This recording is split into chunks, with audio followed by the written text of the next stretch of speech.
అన్నీ కూడా పర్మిషన్లు అన్నీ కూడా చంద్రబాబు నాయుడు ఇచ్చారు డిస్టిలరీస్కు.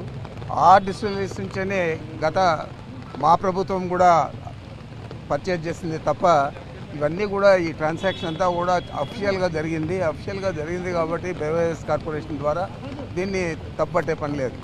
ఈరోజు అధిక ధరలే కాకుండా అధికంగా ఎక్కువ లిక్కర్ అమ్ముడు పోతాం.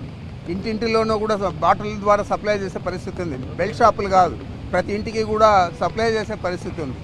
మరి ఈరోజు అయినా కూడా ఆదాయం ఏమైనా పెరిగిందా గత జగన్మోహన్ రెడ్డి గారి ప్రభుత్వం కంటే అంటే ఎక్కడ కూడా పెరగలేదు. 2014 నుంచి 19 దాకా ఆ రోజు 2018-19లో కేవలం 17,000 కోట్లు మీ ఆదాయం ఉన్నది.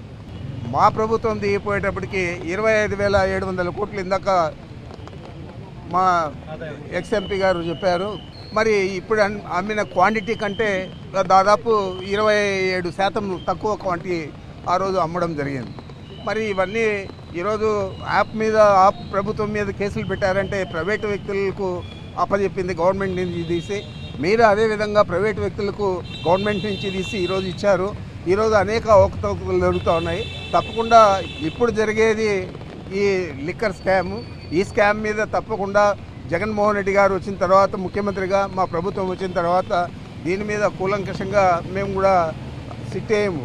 నేరుగా దర్యాప్తు జరిపించి యాక్షన్ తీసుకునే పరిస్థితి కూడా ఉంటుంది. ఎవరిని కూడా వదిలిపెట్టే పరిస్థితి లేదని చెప్పి తెలియజేస్తా ఉన్నాను.